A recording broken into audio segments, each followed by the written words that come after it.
integrate the different efforts of in the organization, what sort of reporting needs to be done. Again, identifying not only reporting to the board or to councils or to executives, but integrated reporting that cuts across. The same as risk response, that it's important that as you identify risk responders, you look at a more integrated way rather than promoting or silos. There are a few questions that have come through, and I hope that you keep them coming. We've had fortune a number of questions that are speaking to risk appetite and the process of strategic planning. And I'll ask you just to reflect. One, there are questions around at what stage do you set up a risk appetite prior to strategic planning or post strategic planning. So basically when you already have targets and you already have defined objectives. There are also questions about how do you measure success? So how do you measure when you've successfully then integrated your strategic process, your planning, your budgeting, as well as reporting? I'll also maybe a question that I'll ask you to reflect on. We're taking all the questions for Fortune because he will drop from the platform, so we'll take all the questions now. But if you have other questions that come later, you can still post them and we'll interact those with Nati. And maybe for now, the last question that I want you to reflect on is what are the risk management processes that you see integrating to your M&E function? And why is that integration important? And how in practical terms, chief risk officers can achieve that integration. So if we can reflect on those three questions around setting of appetite, vis-a-vis strategic planning, measurement of success when you've achieved the integration, as well as then the key integration between risk management process and M&E functions. Okay, no, thank you very much. I think the key principle number one is important that you review the appetite on regular basis. Preferable maybe annually during this planning process.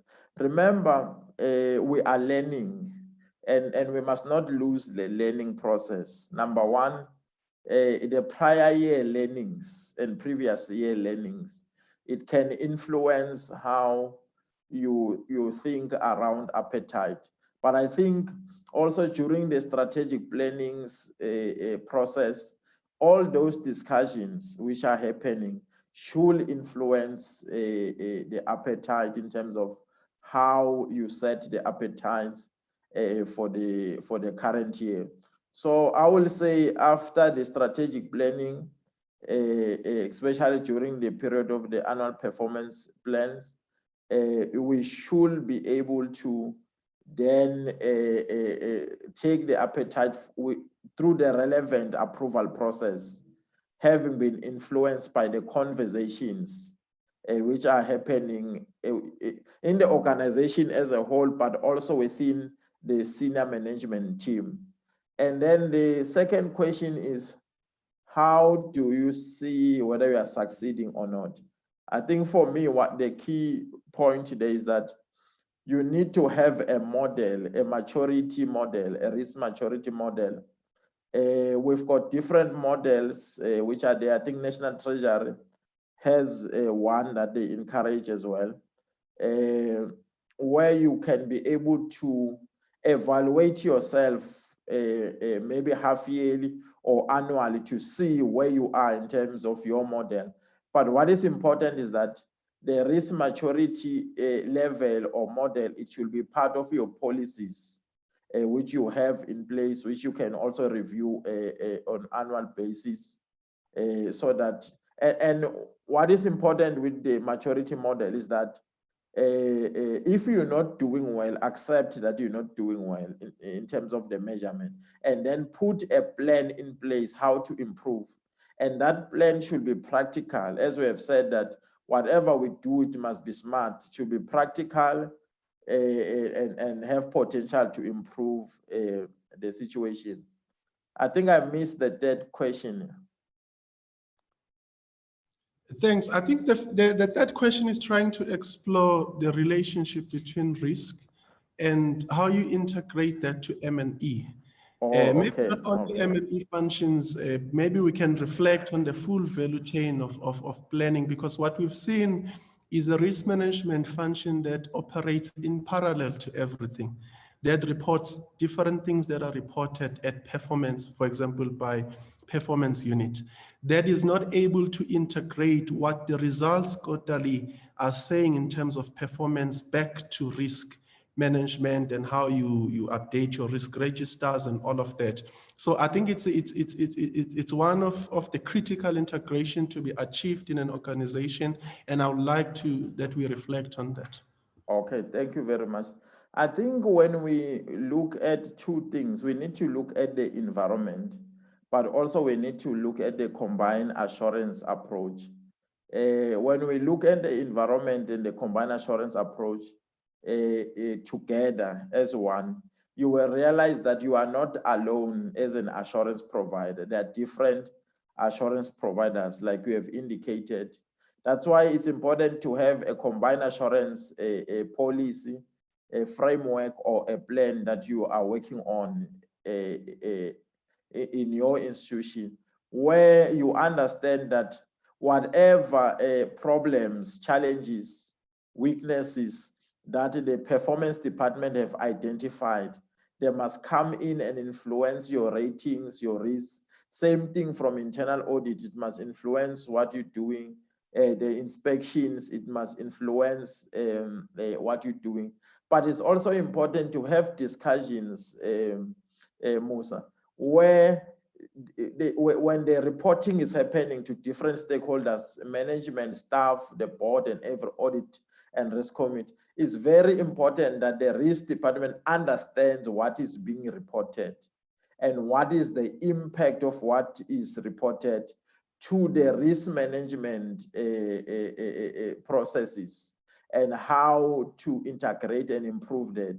And it's also important also because as a risk practitioner at that level where you're leading risk management, you're actually one of the leaders within the institution. You should also influence their work, influence their focus, influence what they are doing. But also the other part, the integration we need is not only internal, but it's also external, because there is external environment which is affecting us from the regulator, from maybe national departments or parliaments. We need to understand what are the concerns of the portfolio committee, which we report on. What are the things they are raising? Are these things finding expressions in the risk registers? So we need to be proactive, we need to be relevant, we need to move with time as the chief risk officer and the risk practitioners. Thank you very much. I think in conclusion, let me say that the colleagues can find me on LinkedIn. Is Fortune Mkabel, and let's take it the conversation further from there. Thank you. We will certainly do that, and thank you again for the presentation that you've given to us.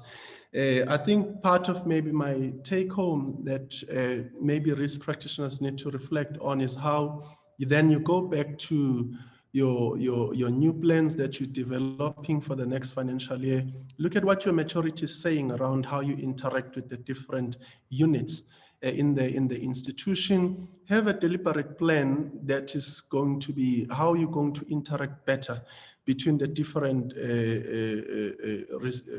functionaries. But number two is that your policy, we've always defined the risk management responsibilities for each of the role players. But maybe what we also need to look at is defining roles and responsibilities at functionaries level. And look then at how those particular roles and responsibilities interact with each other and try to optimize that.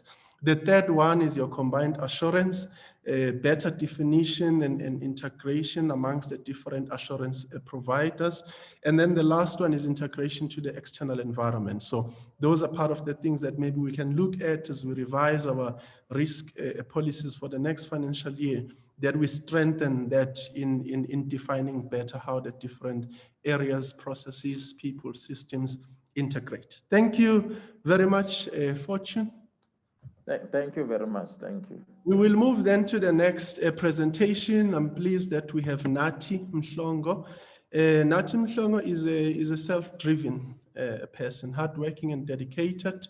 She has a track record of many accomplishments that I don't think we can run through here, academically and professionally in the different roles that she has held.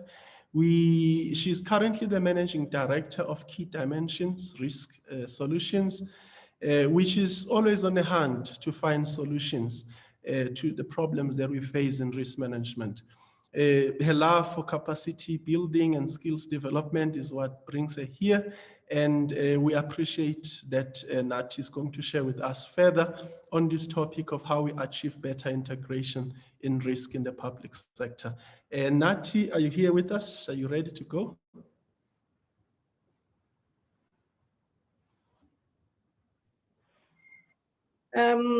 Good morning, Musa, and thank you very much for that lovely welcome. I don't know whether I do deserve it, but anyway, thank you for introducing me. I am working now on sharing my screen. I'll have to try my best and see if it is coming up. Okay, must I go to files? I haven't shared with.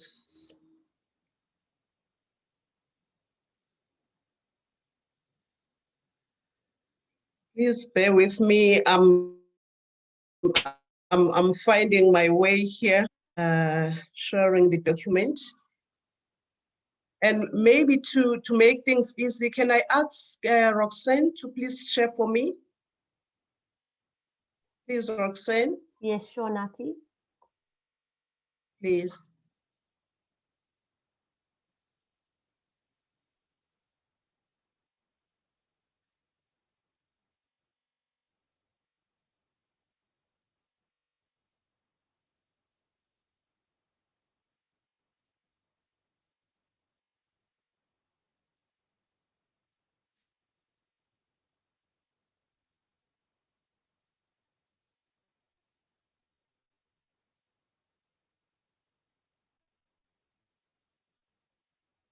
Thank you very much, Roxanne. I hope the screen is visible to everybody. And thank you so much as well for welcoming me into this session. Risk integration, as Musa has introduced it quite well. And thank you so much for the presentation that we've just had, which was very informative. I'll go quickly to my presentation.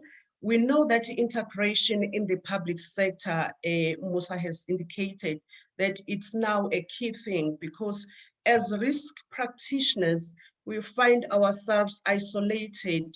We find ourselves not being understood or even misunderstood on what we are doing. So we have to go an extra mile. I mean, it's not like everybody where it's clear that you want to produce a budget.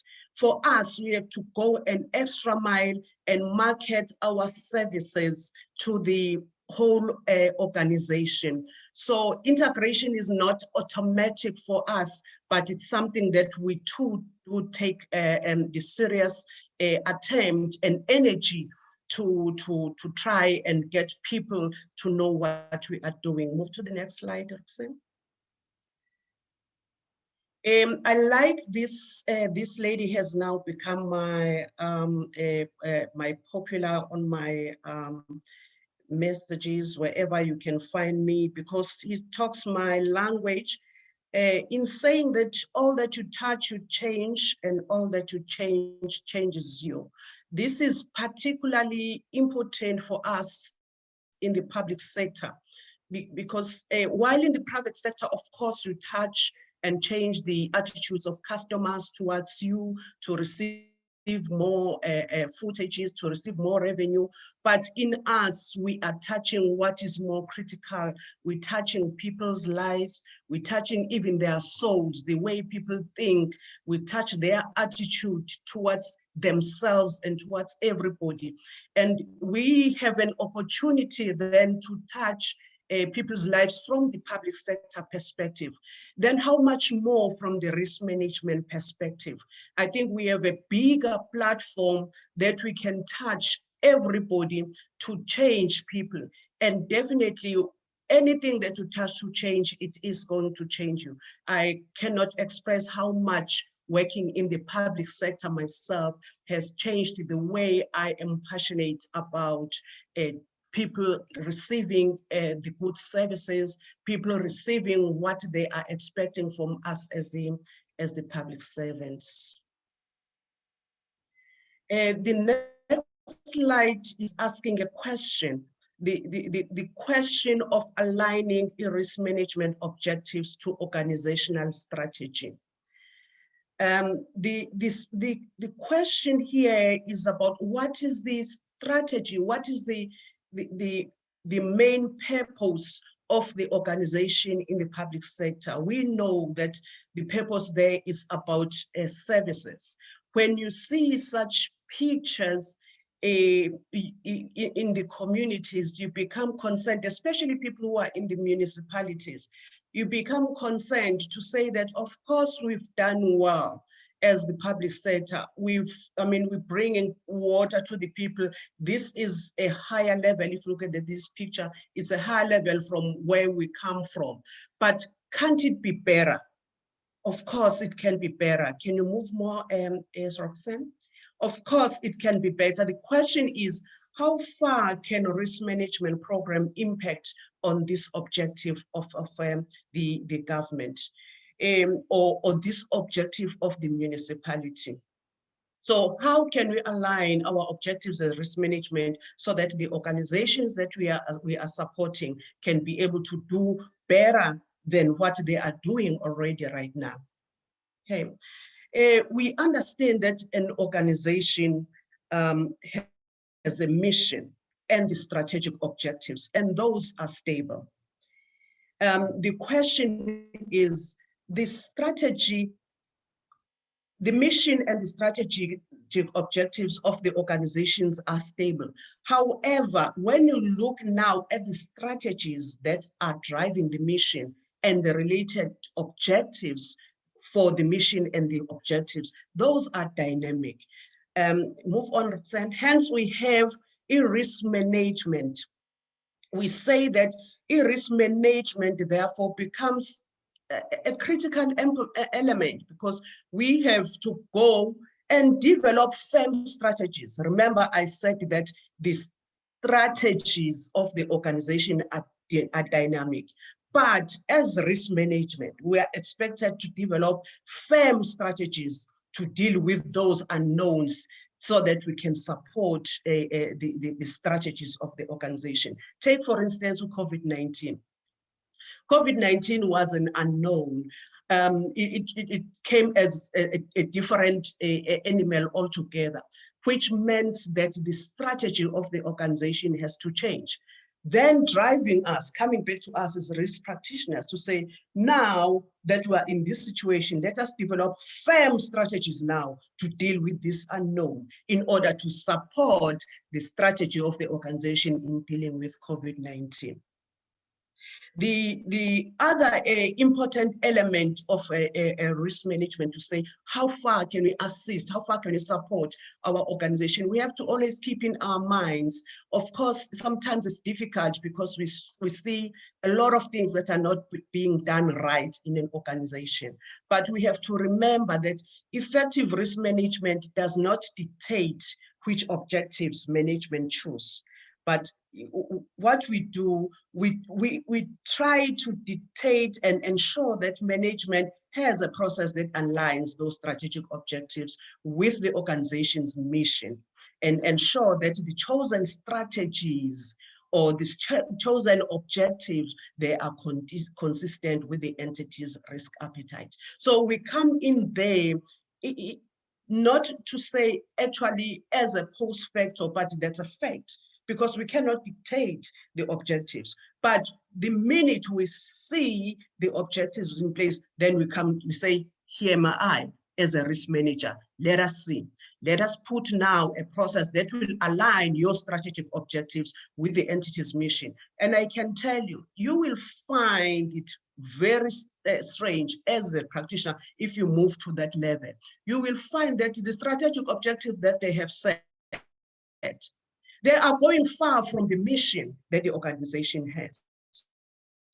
And then you find yourself a space to be known as an effective risk manager. And also you may find again that, let us assume that there is a defined risk appetite of the organization.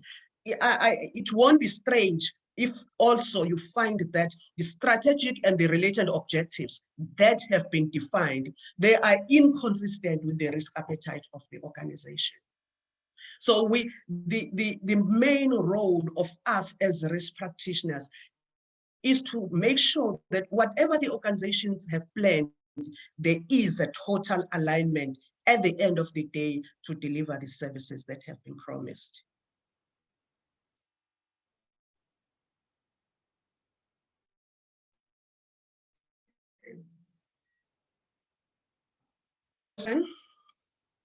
The important part, like I said, consistency with the risk appetite. The objectives, the strategic objectives, and the operational objectives must have that consistency. What are the key success factors then for that alignment? Because in my presentation here, I'm mostly concerned with the integration and the alignment with the strategic objectives. Number one, the very key success factor for us to be aligned with the strategy of the organization is the guiding principles. Has the organization entrenched its guiding principles? And we know that the public sector, they are clear that is what to build. If not, then you have a role, because these principles are critical for us to be able to drive and support the organization to align with them, with the strategy. Okay, the second part, a key success factor, is the organization itself. I'm going to talk more about that. The third part is integration. Integration. That is the key success factor for risk management. We can't run by ourselves, but we've got to be integrated. And the last key factor and the most key success factor is you as the risk practitioner. So I'm going to look at each one of those and see what does each one mean. The next slide, the guiding principles. Okay. There are 10 guiding principles. We all them. Your consultation, your service standards, access, courtesy, information, up to the last one, up to the 10th one. As you can see, are these principles embedded? Because if they're not embedded in the organization, it's going to be very difficult to have the right culture for you to do integration with the risk management. Let me take, for instance, consultation. Consultation makes sure that we have the people's views into the strategy. Also, consultation has to make sure that the people's views are built into the strategy. And also the stakeholders' perception is built into the strategy. So without this part being done perfectly, then you'll find that the risk management process is going to be challenging to embed the risk management process by itself. Number one, how will you know what is the stakeholder perception? Who is your stakeholder? Who is the critical person to receive this service? Is the person receiving the service? What are the risks that make that person not to receive the service? So the first guiding principle is the consultation. Then you find your service standards. It guides your integration with the risk management. Your SLAs, your quality management systems, your compliance systems, the culture within the organization of bringing the service? Do we respect people in the organization that we are servicing? Then you talk about the access, the accessibility of the sites, the suitability, availability of the services, the continuity of the services, the safety of the services that we are bringing in. Those 10 guiding principles, where do they fit in within us as risk practitioners? You'll see as I move on with my presentation. But what I'm saying in this slide is that these 10 guiding principles, they must be built in and embedded in this fashion within the organization for us to have an impact in integrating risk management effectively, for us to assist the organization to get where the organization wants to go. Let me make another example here. Another guiding principle is redress. We need to be able to measure against the targets. Are the targets assisting the organization to address the risks of redress? Are the KPIs that has been set being implemented, or are there KPIs that are at risk of not addressing the redress? If I'm making that dichotomy. The sustainability, are the KPIs addressing or dealing with the redress matter with regards to sustainability? So these guiding principles, they build for us the good building blocks for us to be able to drive effective risk management in the organization. Let's look at the next one. I said the next a key success factor is, if you can move to the next slide, Roxanne. The key success factor is the organization itself. How is the organization? Leadership and strategic direction, the tone at the top, the definition of the appetite, the strategic choices that have been made in alignment with the mission of the organization, and the alignment and the renewal as well of those strategic choices. That becomes our role as risk practitioners in supporting our organization. Not that we participate just by mere sitting at the strategic planning session. It's being there to make sure that the strategic choices that they take, they are in alignment with the mission. There is a continuous renewal and there is a continuous revisiting of the strategies as the strategy, as the mission, or not, sorry, there is a continual renewal and alignment of the objectives of the strategic activities as the strategy changes. Another important element within the organization where we become critical as risk practitioners is within the customer service strategy. Is there a communication, consultation, and feedback? Within the strategic and tactical plans, are the IDPs followed? We know that there is an audit of the IDP, but proactively as risk practitioners, we play a role. The IDPs, they have been researched, they align with the APPs, the finance part there it talks to the 5-year plans, the environmental factors, and the ERM strategies have been built in as well onto your IDPs, into your APPs as well. The other important element, the reward systems. There is an upside and the downside of risk. Is the reward system clear within the organization's policies such that there is a reward for innovation? You know, the other thing about risk management is that people feel that risk-taking is a crime.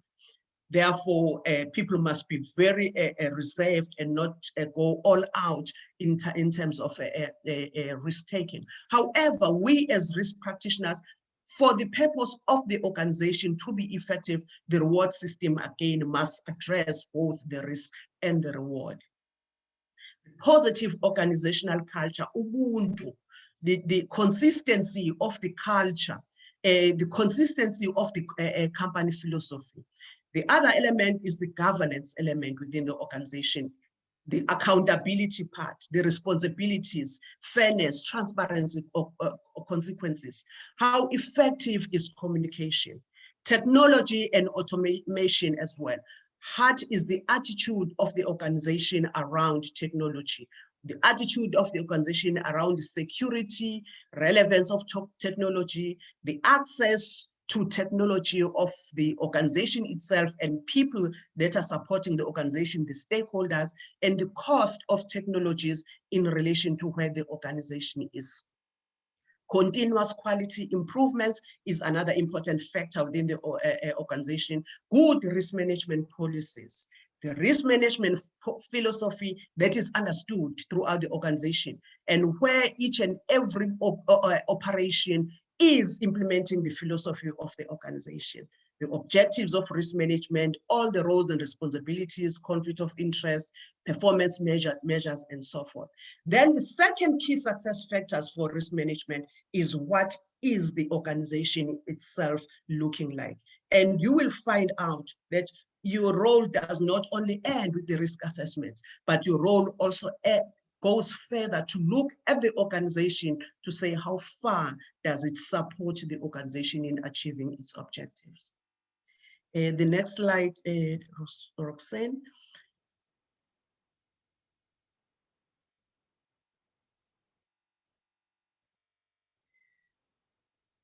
This slide, I took it from Principle 2 of ISO, which talks about the integral part of the organizational process. And to me, the whole slides talk about how do you change your risk management and integrate it from being a process that is standalone to being a people initiative that drives the organizational change, as it were. How does risk management move from just doing what it's normally expected to do and looking at the registers into getting into people's lives? And I always say to the people that I work with, to say, as risk managers, we need to make people uncomfortable. We need to get onto their lives, whether it's the employees or stakeholder, whoever must be playing a role to support the organization must feel that risk management is present. That's where we are moving from the process to the people. What are the elements that we can employ in order to move to the lives of the people so that we can improve the performance and quality in the organization? The first part that I chose is the strategy and risk appetite. Fairly or unfairly so. But as risk practitioners, we find ourselves having to deal directly or indirectly with the question. It's a common question, and I've heard many presenters of risk management saying that, where was risk management when things go wrong? Where was risk management when people died of COVID and so forth? I'm making an example. Sometimes the question is unfair, but at some point we find that the question is desirable to ask, and we must take that as a responsibility for risk management, because sometimes things will go wrong in the organization because a certain department did not or misunderstood the risk philosophy of the organization, or a certain department misapplied the philosophy of the organization. I will quote here with very due respect the issuer clicks, where there was an issue around the hair products.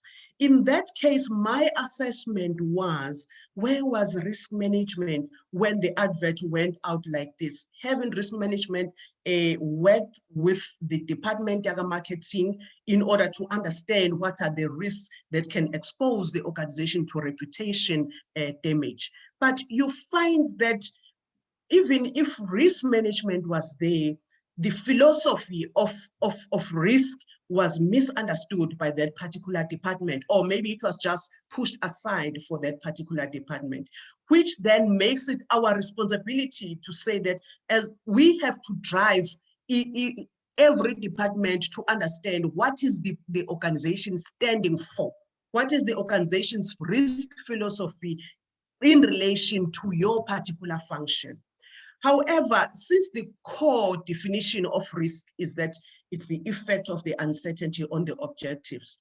We must understand that the effectiveness and the performance of risk management in an organization should ultimately be measured by the extent to which the organization has met or has not met its objectives. I think we need to understand that. Whether there was a misunderstanding or whether they did it the way they like, even though we advise them, at the end of the day, let us understand it. It definitionally says that a risk is the effect of the uncertainty on the object. Therefore, it goes to say that our effectiveness and our performance as risk management is ultimately measured on the extent to which the organization has not met its objectives, fairly or unfairly. But we're saying that this cannot be achieved in isolation. Therefore, hence we say that one of the key skills of a risk practitioner is to drive a risk integration, passion, and determination. Sometimes I call a risk practitioner a doctor of philosophy, because this philosophy, the risk philosophy, it's his or hers. He's the master of process integration. All these processes that are running around in the organization. I can also say that he's a chief dreamer. You worry, you are even a chief warrior in the organization if things do not go right. Because why? Because you are an ambassador of excellence. That says the reason why we say one of the key success factors for the effective integration is the risk practitioner himself or herself. Okay, I've mentioned quite a number of areas where risk integration is important. I won't mention them one by one, but you can see them. The other one is governance, risk, and compliance, an effective GRC framework. Without it, integration with all these processes or all other processes that drive our internal controls within the organization, without this effective framework, the integration now becomes a challenge.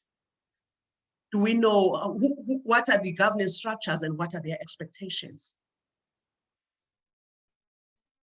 Okay, the other of integration, we talk about consultation and communication, and talk also about the business process integration. All the business processes, the quality management system, the quality of service that we deliver to the organization, how integrated is risk management with the system of delivering the quality within the system of delivering quality to the customers or to the performance management system, how integrated with the system that identifies performance key indicators and also that monitors key performance indicators and also that looks at key performance indicators that are at risk. How integrated are we? Health and safety, health, safety and environment. I mean, we are in COVID, we can't avoid being integrated with this. Fraud prevention and ethics, internal and external auditing, which is a key element in terms of integration. What is being audited? Is it what is actually putting the organization at risk? Or is there a proper combined assurance process that says this is what internal auditors will be looking at and this is what risk management will be looking at? Those are the first three success factors. I mentioned that one is the guiding principles, two is the organization itself, three is the integration of risk management with these all other processes within the organization. And I want to last now talk about the tools of integration. The tools of integration, I will dwell on them lightly. If you move to the next slide, Roxanne. The strategic integration tools, the first one, do we have a return-driven strategic framework? And the question will be, what do I mean by a return-driven strategy framework? I mean, more organizations will just have a risk management framework, but how driven by return is that a strategy? I'm saying that a return-driven strategy should be able to provide a lens to see how various elements of the strategy link together. That's how a return-driven strategy should be assessed. It must provide you with a view of how different elements of the strategy are linking together, and it must be able to drive value creation. And the second tool is a strategic risk management framework. I mean, not your ordinary risk management framework, but a risk management framework which sets to identify, link, and prioritize the strategic risks, which are in a broader spectrum.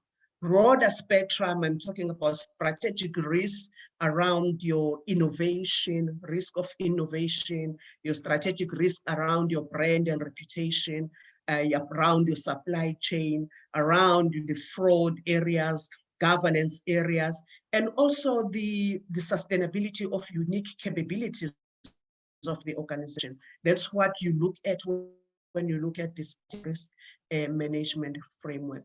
The other element of a strategic integration is the risk maturity diagnostic. I'm happy that this part was properly addressed in our first presentation. We know that there's a variety of risk maturity diagnostics, but which one do we choose that enables the organization to do if the lead practices around the strategy are in place? I must say that even the National Treasury one is very effective in my case. Then a strategic risk management alignment guide. That also is a tool that we need to have in place for the purpose of aligning the strategy. Why do we need that guide? We're saying that the guide, it allows the organization to see the gaps. And then we have the strategic GRC framework, which I've mentioned. Those are our strategic integration tools, which I recommend that if we are really driving the strategy integration, these tools must be in place.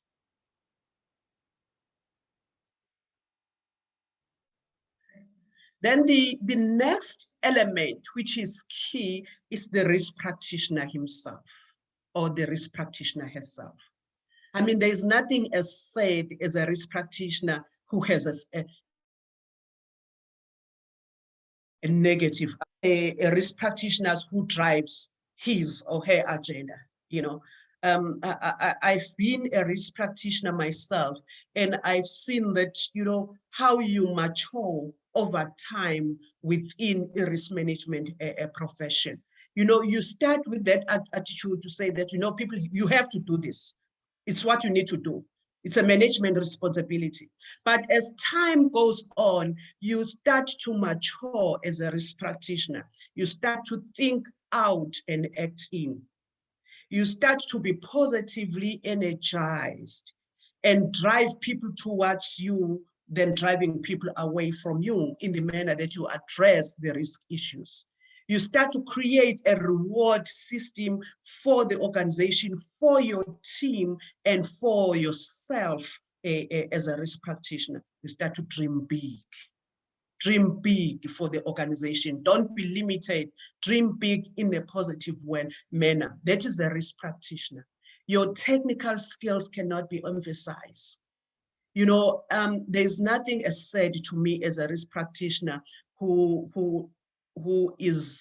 have a basic knowledge of Word, Excel, and the PowerPoint, which are our key tools, actually. So we should be at the advanced level. I must be clear with that. I know myself that I work very hard to make sure that, you know, you sharpen your technical skills, not only your IRMSA specific skills, which make you able to speak the lingo, but your organizational lingo, the understanding of your organizational lingo, your alignment of the skills that you have with the organizational skill. Your strong relationships with the stakeholders, clients, the key tool for a risk practitioner. Leadership and influence. Can you inspire people? Can you communicate properly? Do things right, encourage and support. Your adaptability. What is your mental flexibility? Does the behavior and adapt to different situations. You know, especially within council, we find ourselves having to adapt and adapt and adapt and adapt because of the changes that keep coming in now and then. I can't say again more about our entities, the public entities. We all faced with the challenge of having to face the different environments.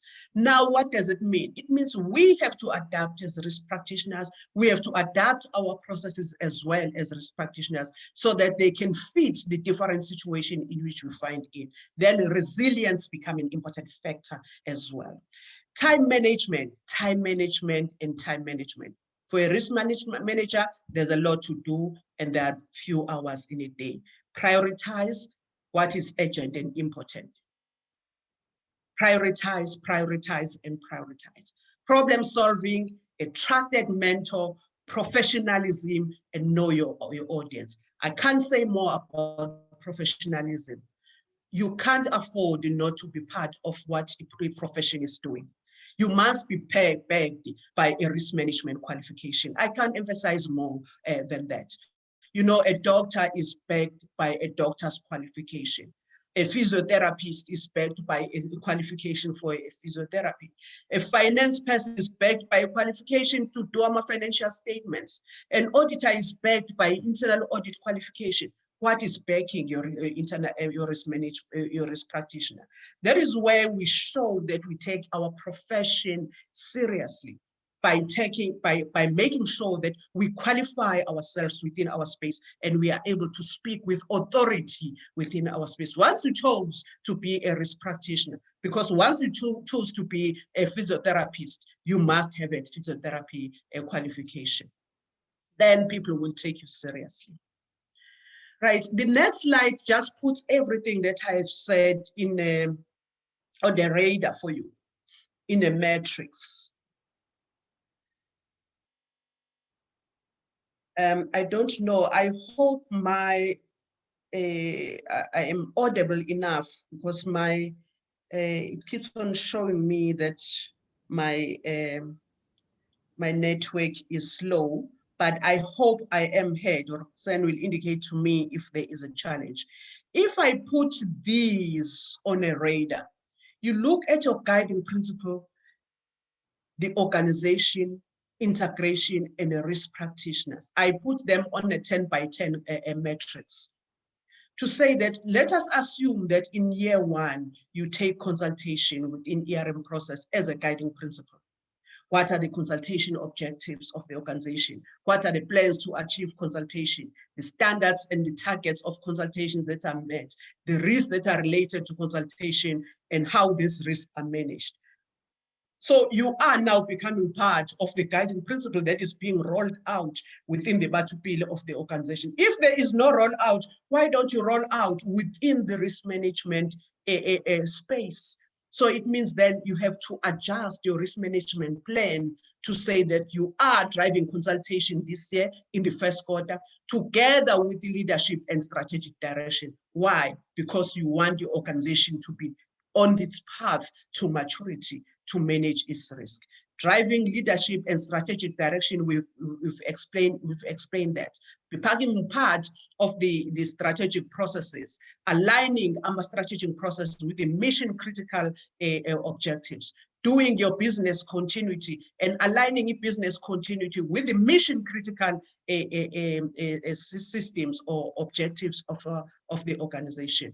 Then the other part is strategy and risk appetite. You can take that again to be your first quarter initiative in year one. Then driving your technical skill. Let me say this, your technical skills is only taking 5% of what you need as a risk practitioner. It's only 5%. The rest of it is in the rest of the table. and even more. I did not do justice to say exactly what you need as a risk practitioner. So what we're saying here is that all these in totality, you can build them in within your 5-year program, within your 5-year ERM plan, because the objective of your risk management strategy is to have a balanced a risk integration within the organization that start from the principles up to myself as a risk practitioner. I'm going towards the end of my slide now. I know that I've taken too a bit long. The last slide, Roxanne, it's summarizing what I'm talking about, these key success factors, because I want to emphasize to you the importance of the key success factors. Can you go back and look only at line number 1, Roxanne? Go back with your mouse. Thank you. If you look at this line, what is it saying? Let us say the Batubili principles are not embedded in the organization. We are not doing anything within the guiding principles. The guiding principles there, we have spoken about them. You talk about your consultation, your service standards are not there. Courtesy, nobody's looking after it. There's no value for money. Let us say you are not part of that. As a result, it's not given priority. However, the organization is doing well. There is leadership and strategic direction. There is a reward system. Governance is doing well. ERM is integrated. You visit the departments, you do the risk assessments in the departments. As a risk practitioner, you are qualified, you are backed by qualification, you are passionate about risk management and so forth. But what becomes the outcome? As long as these 4 is not balanced, in our view, you won't have the proper outcome of an effective risk management in an organization. Move to the next line, Roxanne. Let us say now, everything else you are able to tick the box. However, in your organization, leadership, the tone at the top, the risk appetite has not been defined. Therefore, you cannot assess whether the objectives are in line with the appetite. The stakeholder is not clearly understood in terms of their needs. Therefore, you cannot see whether the strategic choices that have been defined, they meet the stakeholder requirements. The organization has not been properly aligned. The governance processes are not as effective as they should. Technology, there is a poor attitude in your organization around technology. There is no relevance placed on technology and automation. There is no access. Your community does not have access to technology or technology infrastructure and so forth. Let me say this. As long as also there is no balance here, there is one element that is missing, you won't be able to achieve the proper outcome of a successful, effective risk management in your organization. Let's look at the next line. Let us say you are able now to tick all the boxes. You are able to tick all the boxes. Principles, organization, the risk practitioner is sharp, but there is no integration. There is no outcome. Not going to be an effectively driven risk management. In one will say that, let us say everything is working well. There is a properly driven organizational batubili or being driven. Look at the next one, Roxanne. The organization is sharp, the leadership has the right tone and so forth, technology, there's integration throughout the organization, but the risk practitioner does not have the skills. The risk practitioner does not have a good attitude, is not adaptable, does not have a mentor. Therefore, he or she will not know when she needs to improve. It's not going to work. I'm saying that on a high probability. I know that there can be areas where risk management can be effective in spite of, but there is a high probability that the outcome is not being the one that is desired. At the end of the day, the last one, Roxanne, what we're saying that there must be a balance of all these key success factors, especially in the public sector, for risk management to be driven effectively. In the last slide, what we are saying is that we need to be conscious in moving risk management from being a risk process, the next slide, Roxanne, to being a people impact process. What does that mean? If you look at this diagram, the first part, the first on the left, extreme left, when we are in the process level, we are still talking about us. But as soon as we become people-oriented, we are talking about people. When we are accountable to the process, making sure that we do risk assessments and so forth, we are talking about us. And doing the risk management framework, we're talking about us. But as soon as we think strategically about the framework that we are developing, whether it's driving the value, then we are becoming people accountable. But again, when we are bureaucratic, that is well and good. You are doing a good job. You know your risk lingo and all those things. But you have to move in order to impact the people. You have to move from being a bureaucrat and be an analyst and a thinker. From there, become a resource manager, a go-to person where people go to whenever they want to know about something. From there, you move to be a leader. And from being a leader, you be a servant. You know that a servant is the highest level of integration. It's where you can integrate with, can interact with others. People, they believe in you because we are doing what is good for them. So they, oh Lord. Thank you. I think we got that. Can you still hear us, Nati? Have you lost me? No, we can still hear you, and I'll be happy that we share the presentation with the attendees. I would like to steal the last eight minutes of the time that we interact with the last slide, my very last slide, I'm saying that can IRM move towards a service-oriented culture? We're saying, yes, we can. But Nelson Mandela said one thing powerful. He said that our greatest fear is not that we are inadequate, but we are adequate beyond measure. Thank you, Musa. My apologies for time. No, we welcome. I think we've benefited greatly to look at this comprehensive model, look at how each of the factors interact before we even consider how they integrate. I have just a few questions that I would like to go through. Thank you for everyone that has posted the questions.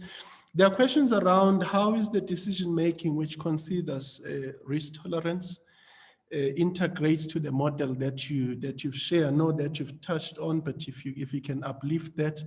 There have also been questions around the role of automation and digitalization in this process. There's this feeling that some of the systems that we use do not foster integration, but rather perpetuate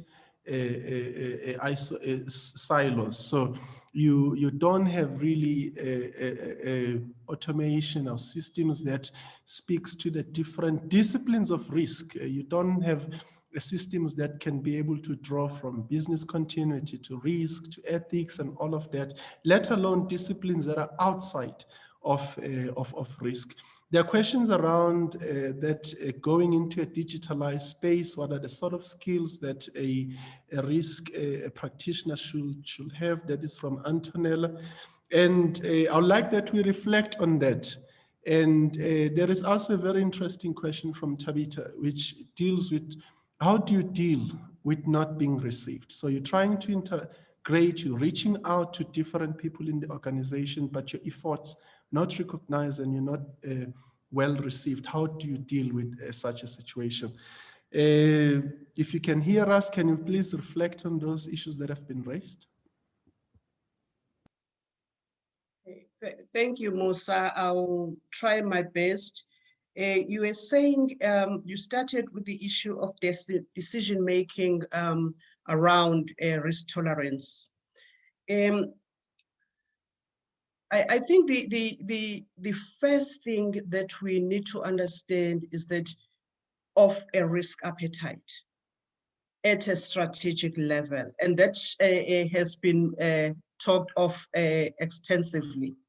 You know, that at a strategic level, at an entity level, we have the risk appetite, which talks to the mission and the vision of the organization and what the stakeholders feel about the organization. And then you go down to talking now about what are the strategies that drive the mission critical objectives. That is where now you integrate with the risk tolerance levels.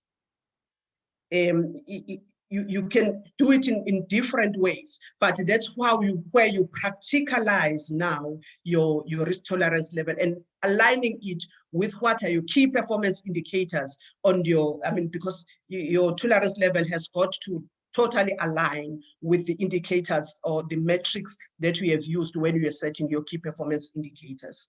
So the decision is at that level of setting the key performance indicators and aligning them with the tolerance levels. However, the driver is your risk appetite. It's your risk appetite statement, whether it's a broad risk appetite statement or it's a risk appetite statement per objective. But that's what is driving the definition of the decisions around the risk tolerance. And then the question about automation, that's another level where everybody else aspire to. And I don't know what the level of each organization is talking about. Some people will say that what automation, because even my risk register is on Excel. But there are risks around automation itself, which says that the decision to automate sits around on that committee, especially that's where you have your technical committees around IT, your IT steering committee that drives the automation and the risks that are related to that automation decision being taken, being agreed upon at that level. And then the integration will flow of automation throughout the organization. But we know that before you even talk of the organization, are the systems being well documented? Are the systems and processes well understood so that they can be automated based on a blueprint, I must be saying. The digitalized space, yes, we know that we must all go into digitalized space. It's a digital world, but there are security measures. That's the first one that comes into my mind. That is the security around working on the digital space, that's where we play a role. There's a skill, which as a risk practitioner, I must say, the accessibility again of the digitalized platforms and the credibility of those digitalized platforms. So we need to equip ourselves with those skills of accessing the digitalized space and then being secured when playing in that space. And I must say that space we have to play with diligence because it's easily exploited these days. How do you deal with being not being received? The qualities of a risk practitioner that I've indicated, it somehow indicates how you can deal. These skills are all learned, I must indicate it. You're not born with a positive attitude, but understanding people and being energized and being willing to open up to be victimized. I must say that you are opening yourself up to being questioned, you are opening yourself to being victimized, but you need to be backed by your professionalization. You need to be backed by your technical knowledge, because with that, you can deal with anyone. And your positive attitude and your leadership and influence, you are steering people in a direction that has never been explored before. So you need to be accepted by them. Your adaptable environment and your adaptability, because people don't know you. They are new in this organization. It's a new CEO. How do you adapt to his behavior or her attitude? that now makes you acceptable the way you steer yourself in that direction. That's how far I go, Musa. And thank you. That is very comprehensive, and we'll round up now. I'm happy that we had all of you staying through the participation through our webinar. So we had the presentation earlier from Fortune, and which brought to the fore the critical areas of integration around issues of planning, processes, your budgeting cycle, as well as your M&E. And Nati has built that up with an even much more comprehensive model for integration, which relates to what your governance tools are able to do, your maturity, your framework and your strategies, but also critically then what are the different pockets of the organizations that you need to integrate to within risk, your health and safety, your business continuity, but outside of risk, your finance, your HR, and then yourself as a critical player in the process. What sort of skills and what sort of approach should you have to the institution or your organization?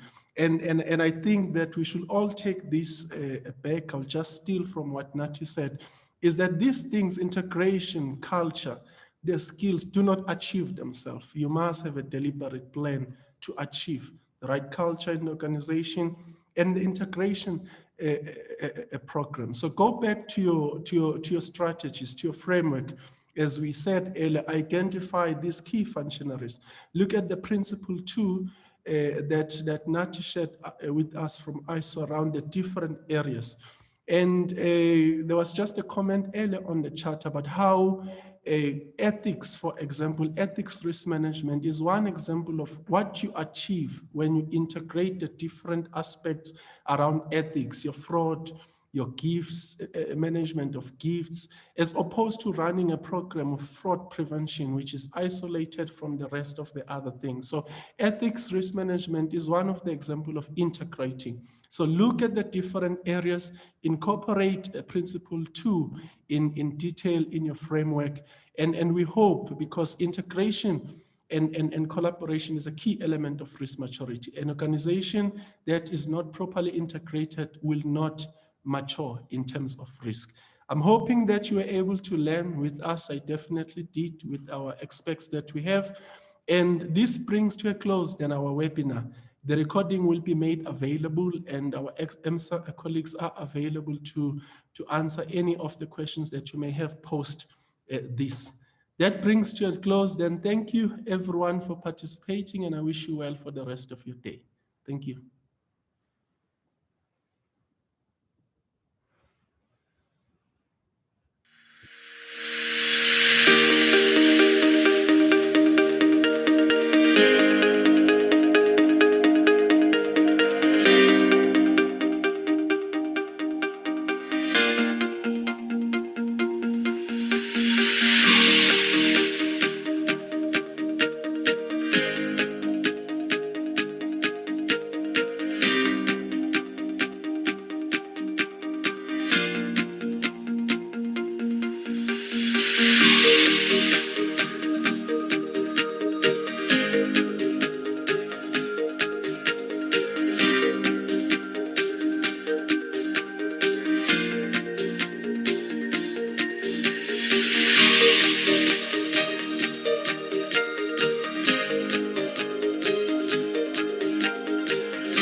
you.